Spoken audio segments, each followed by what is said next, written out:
ओ मंगल भवन अमंगल हारी, द्रवहु सुदशरथ अजर बिहारी। राम सिया राम जय जय राम। राम सिया राम जय जय राम। ओ हरि अनंत हरि कथानंता,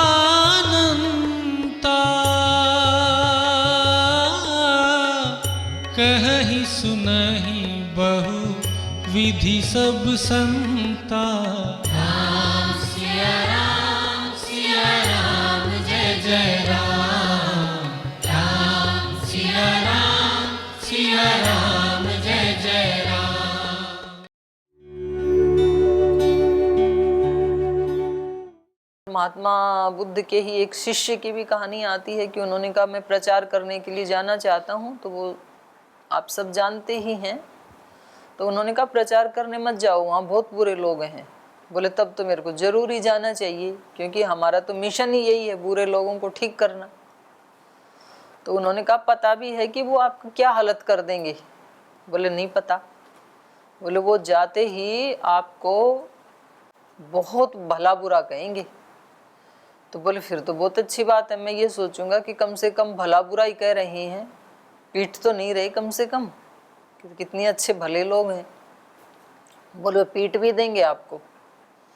बोले तो भी मैं सोच लूंगा कि ये तो बड़े अच्छे लोग हैं, केवल पिटाई कर रहे हैं, जान से तो नहीं मार रहे ना। उन्होंने कहा आनंद वो मार भी सकते हैं आपको। बोले तब तो बहुत ही अच्छी बात है, धर्म का प्रचार करते हुए चोला छूट जाए, इससे बड़ा और क्या जीवन का उपकार हो सकता है।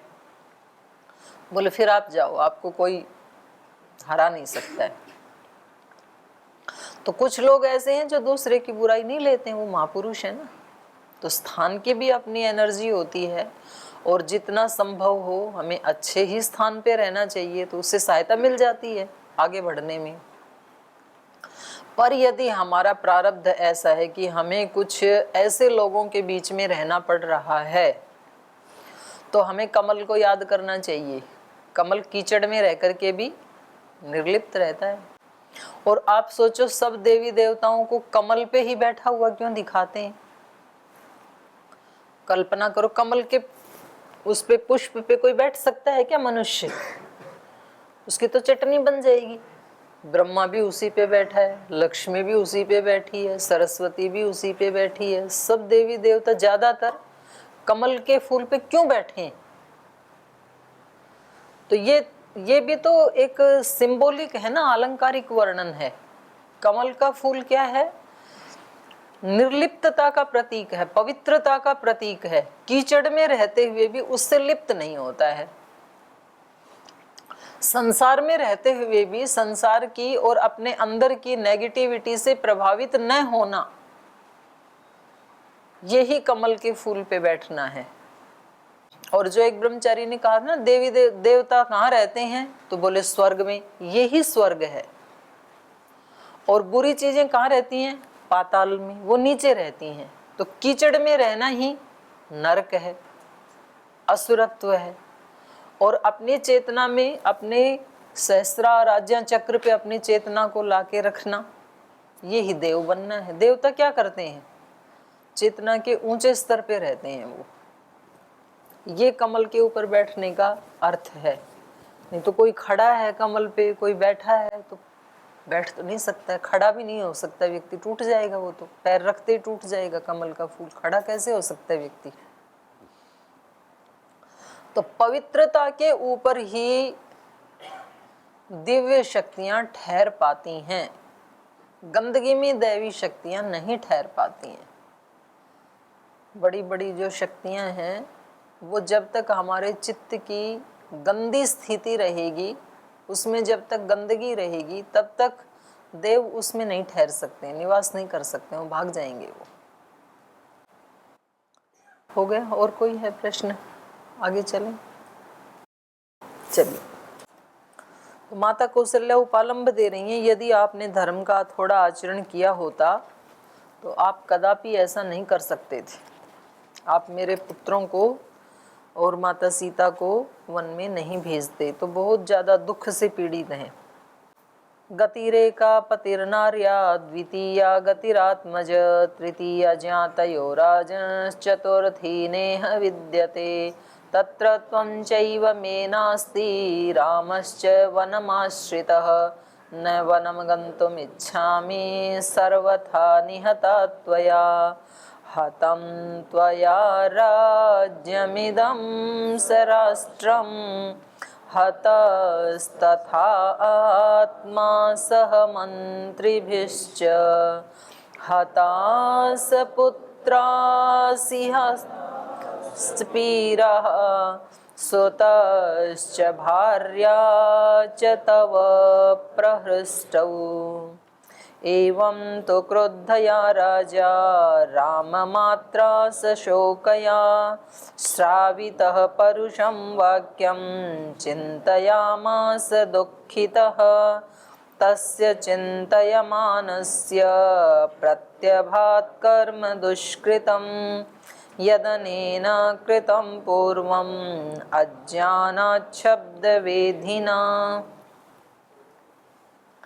कौशल्या माता कहती हैं, गति एका पति नार्या, नार्या एका गति पति।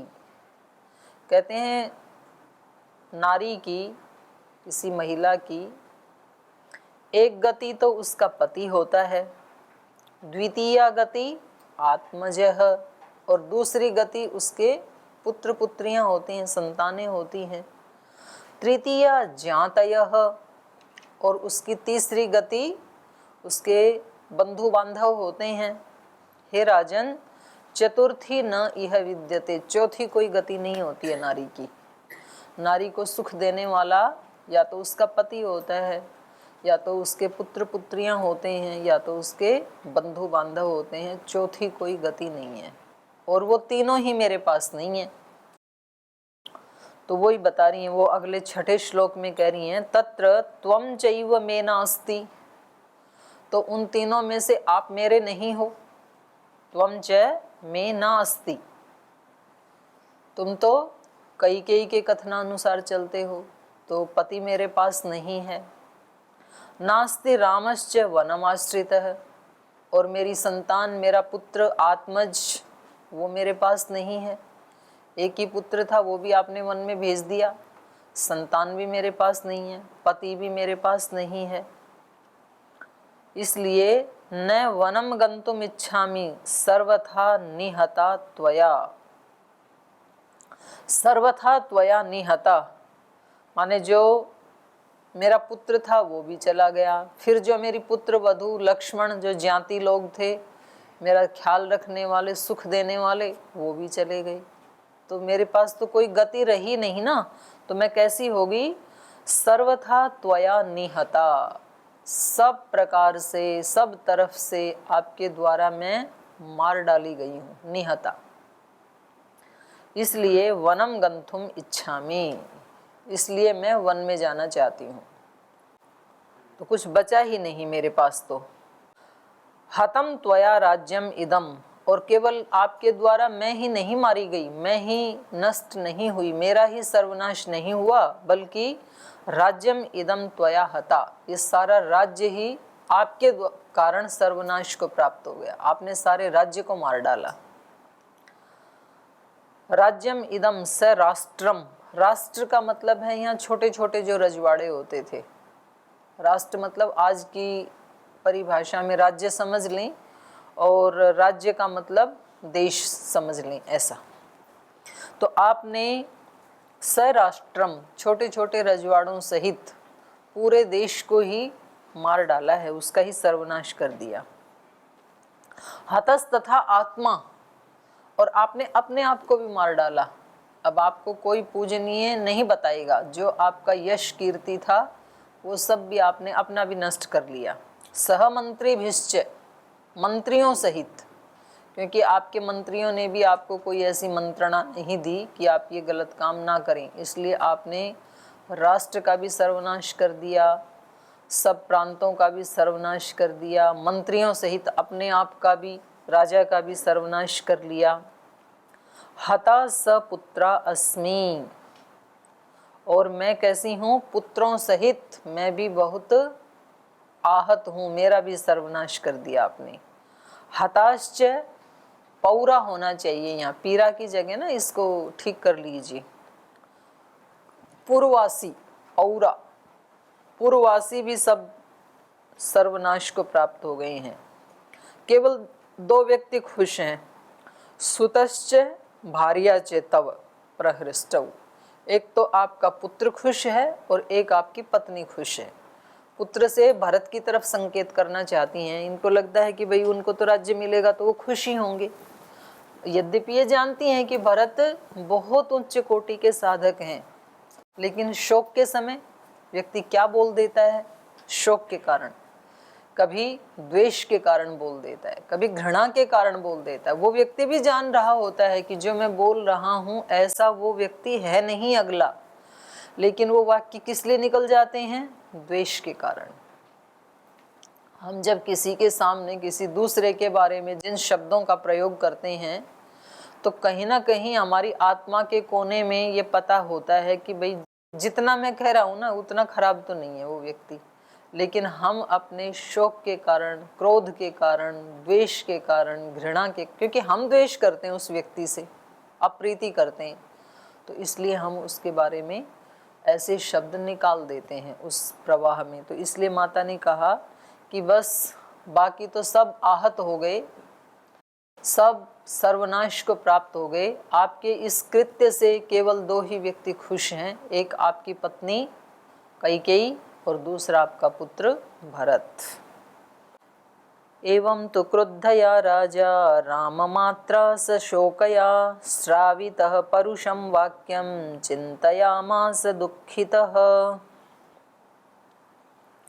एवं तो राजा राम मात्रा क्रुद्धया स शोकया, तो राम की माता के द्वारा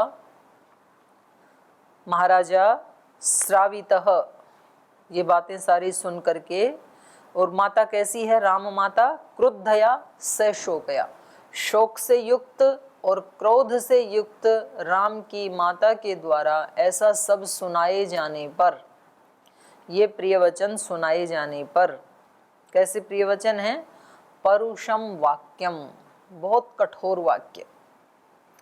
अच्छा, जो व्यक्ति प्राय कठोर बोलता रहता है उसकी आदत भी पड़ जाती है लोगों की कि भाई ये तो ऐसे ही बोलते हैं, इनकी ऐसी है वाणी, आवाज, भाव, तो वो ज़्यादा बुरा नहीं लगता है, लोगों को आदत पड़ जाती है। और जो व्यक्ति कभी भी कठोर नहीं बोलता है, हमेशा संयमित होके ही बोलता है या कोमल वाणी का प्रयोग करता है, और वो एक दिन अंगारे बरसाने लगे तो फिर बहुत ज़्यादा कष्ट होता है। तो माता कौशल्या ऐसे ही कुछ भी बोलते रहें ऐसी महिला नहीं है, वो तो बहुत संयमित वाणी से युक्त हैं, और आज वो वाणी एकदम से क्या हो गई, इतनी कठोर हो गई, एकदम तलवार का रूप, बोले ये फूल के समान वाणी आज अंगारे कैसे बरसा रही है। तो इसलिए महाराजा दशरथ बहुत दुखी हो गए। एवं तु राजा स शोकया क्रुद्धया राम मात्रा श्रावितः परुषम वाक्यम दुखितः चिंतयामास, बहुत दुखी होकर के सोचने लगा कि भाई ऐसा मैंने क्या काम किया था कि जिसके कारण श्री राम मेरे को छोड़ के चले गए, सारी प्रजा मेरे को भला बुरा कह रही है, मेरे से मुख मोड़ रही है, और ये इतनी अच्छी महिला माता कौशल्या, इतनी धर्मपरायणा, इतनी पतिव्रता, आज ये भी इस समय में मेरे को इतना कठोर बोल रही हैं, तो निश्चित रूप से कोई मेरा बहुत कठोर कर्माशय फल देने के लिए आ गया है सामने। तो पीछे का कुछ सोचने की कोशिश कर रहे हैं कि कहीं कोई ऐसा कर्म मेरे से हुआ हो जो मेरी स्मृति में आ जाए, इस जन्म में या पिछले जन्मों में, क्योंकि इतना चारों तरफ से सब लोग यदि टूट पड़े हैं, कष्ट दे रहे हैं, तो इसके पीछे कुछ तो जरूर मिलेगा राज्य। तो वो ऐसे चिंतयामास है, उन्होंने सोचना शुरू किया कि कौशल्या का भी रूप एकदम से ऐसे क्यों बदल गया, जबकि ये तो बहुत अच्छी महिला हैं, ये तो मेरे को देवता समझती हैं, पतिव्रता हैं। तो चिंतयामास है, उन्होंने चिंतन करना शुरू किया, वो सोचने लगे। तस्य चिंतयमानस्य प्रत्यभात कर्म दुष्कृतम यदनेन कृतम पूर्वम अज्ञानात् शब्द वेधिना। तब उनको याद आया कि मैंने अज्ञान से एक कठोर कर्म कर दिया था कभी। तस्य चिंतयमानस्य, उसके चिंतन किए जाने पर, चिंतन करते हुए उस राजा को याद आया, प्रत्यभात कर्म दुष्कृतम, पहले कभी उन्होंने कोई दुष्कर्म कर दिया था, अपना पहले किया हुआ एक दुष्कर्म उनको याद आया। तो देखो, जब बहुत ज़्यादा कष्ट में घिर जाए तो क्या क्या संभावनाएं होती हैं। एक संभावना उन सब के साथ झगड़ा करना, भाई आप सब मेरे पीछे लगे हो तो मैं भाई इतना बुरा तो नहीं हो सकता, इसका मतलब तुम सब ही बुरे हो। तो एक तो व्यक्ति उन्हीं के साथ अपनी जो बची खुची ऊर्जा है उसको भी खपा दे, एक संभावना है ये। दूसरी संभावना है रोने लग जाए और उसको स्वीकार कर ले। तीसरी संभावना है आत्महत्या करने को तैयार हो जाए, भाई अब तो कुछ बचा ही नहीं, तो अब तो मैं, कोई रास्ता ही नजर नहीं आ रहा मेरे को, सब रास्ते बंद हो गए, कुछ भी खुला नहीं है। तभी तो आत्महत्या करता है व्यक्ति, उसको लगता है कोई दरवाजा खुला नहीं है।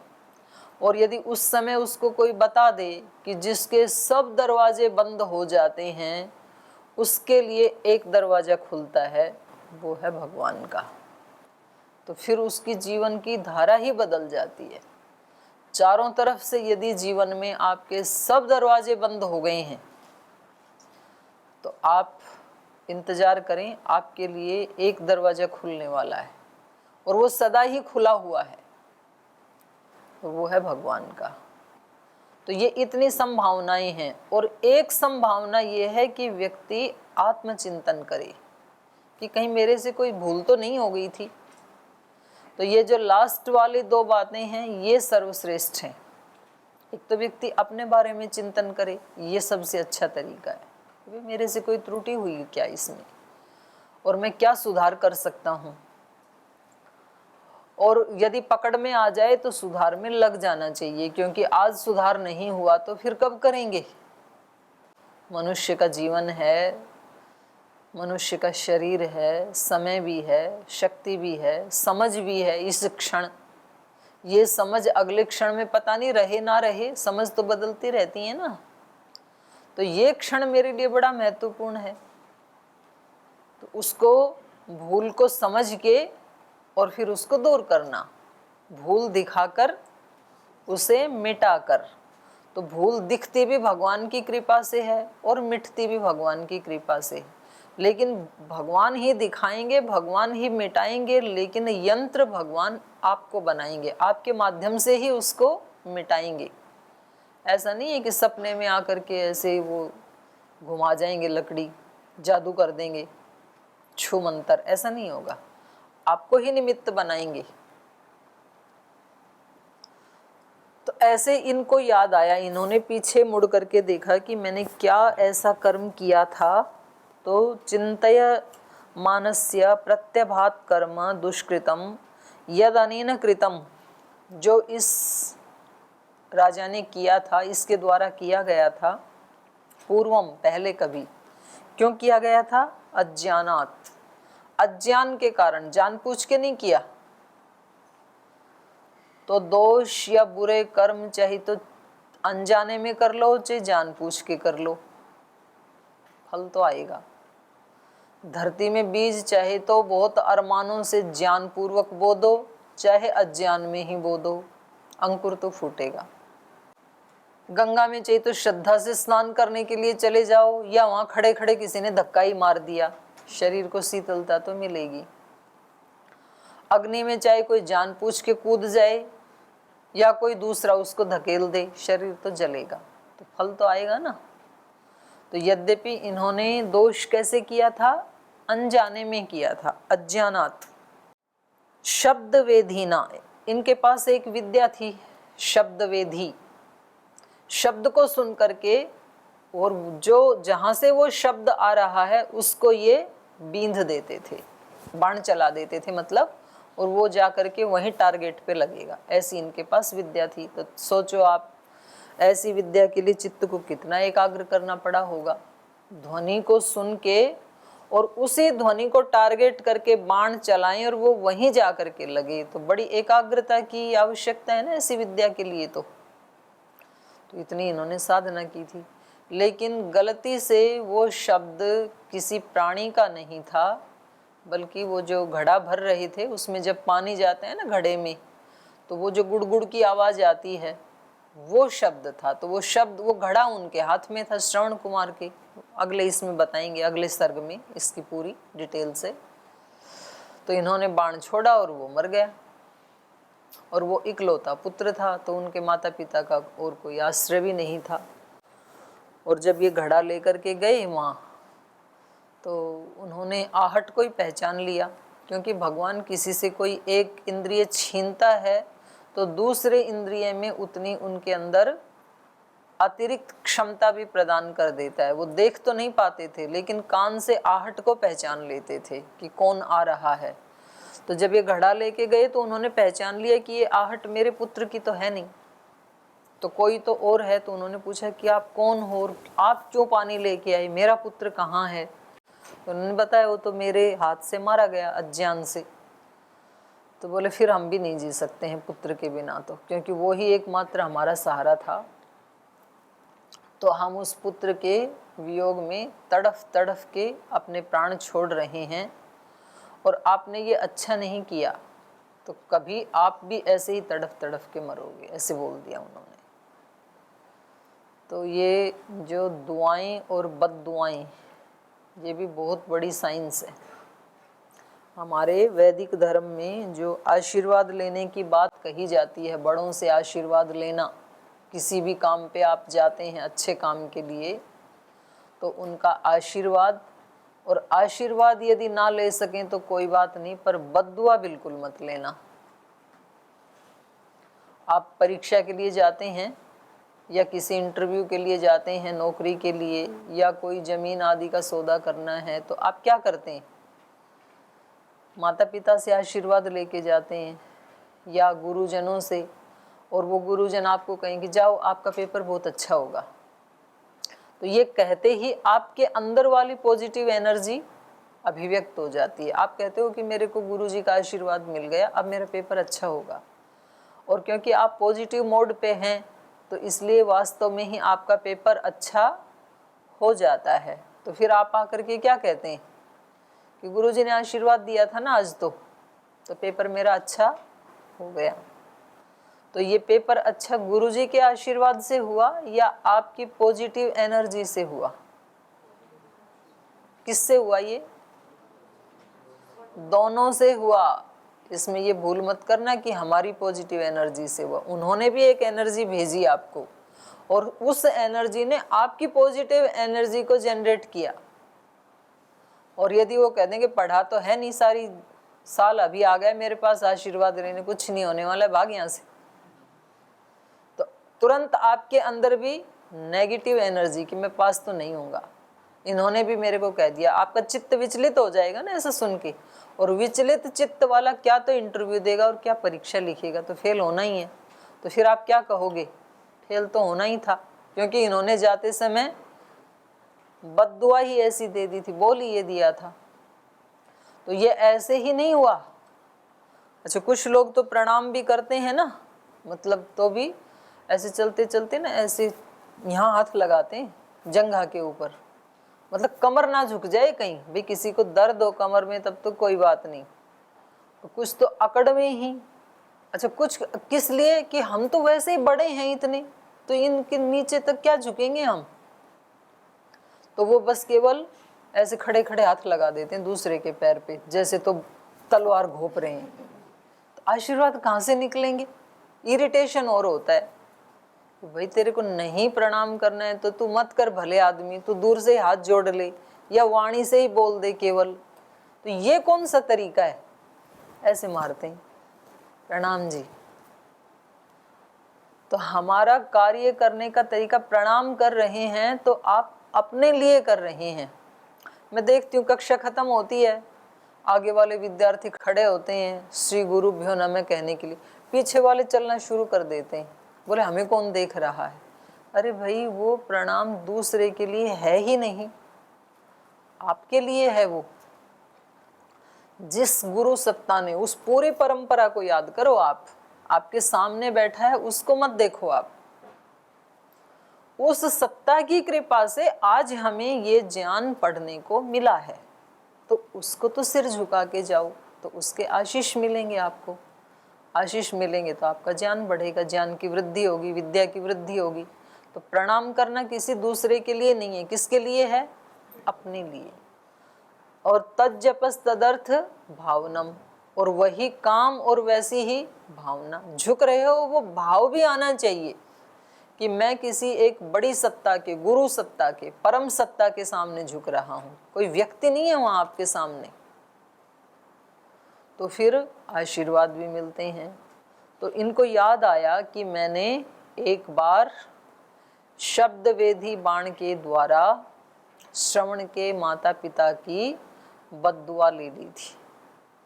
तो ये इन्वेस्ट करने जैसा होता है, जैसे हम रुपए इन्वेस्ट करते हैं ना, कि भाई इतने रुपए लगा दिए, अब इनका ब्याज आता रहेगा। तो हम किसी को अच्छी वाणी बोलें तो समझ लो कि हमने अच्छा इन्वेस्टमेंट कर दिया, अब उसकी दुआएं आती रहेंगी। और किसी के साथ बुरा व्यवहार करके आ गए तो उसका भी ब्याज आता रहेगा जिंदगी भर हमारे पास। तो व्यक्ति को सावधान रहना चाहिए, ज़्यादा से ज़्यादा इन सारी झंझटों से, बखेड़ों से दूर रहना चाहिए, ताकि दूसरे हमारे पास नेगेटिव एनर्जी ना भेजें, दूसरों की बद्दुआएं हमारे को ना लगें। तो ये महाराजा दशरथ ने चिंतन करके खोज की। तो आगे का फिर कल पढ़ेंगे, आज यहीं विराम लेते हैं।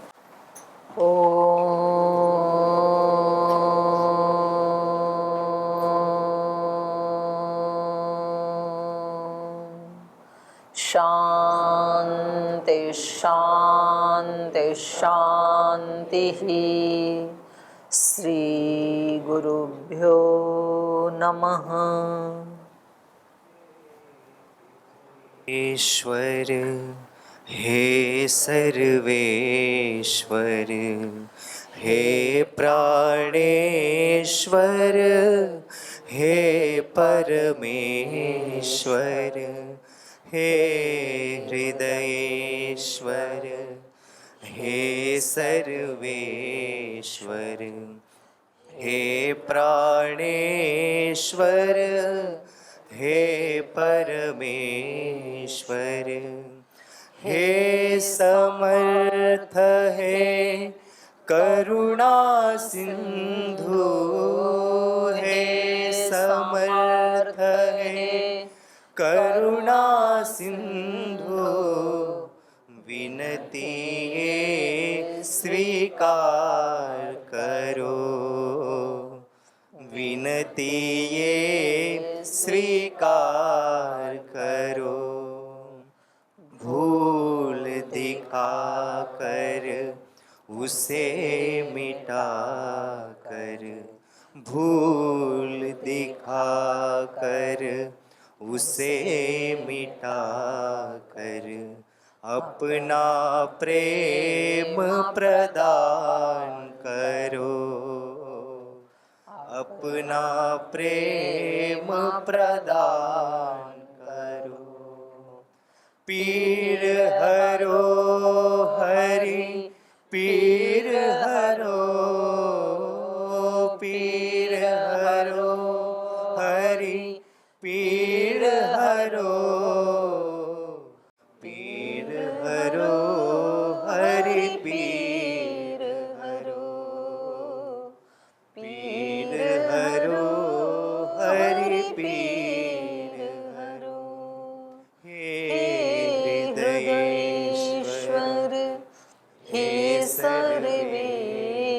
हे प्राणेश्वर हे परमेश्वर हे प्राणेश्वर हे परमेश्वर हे प्राणेश्वर हे परमेश्वर ओम श्री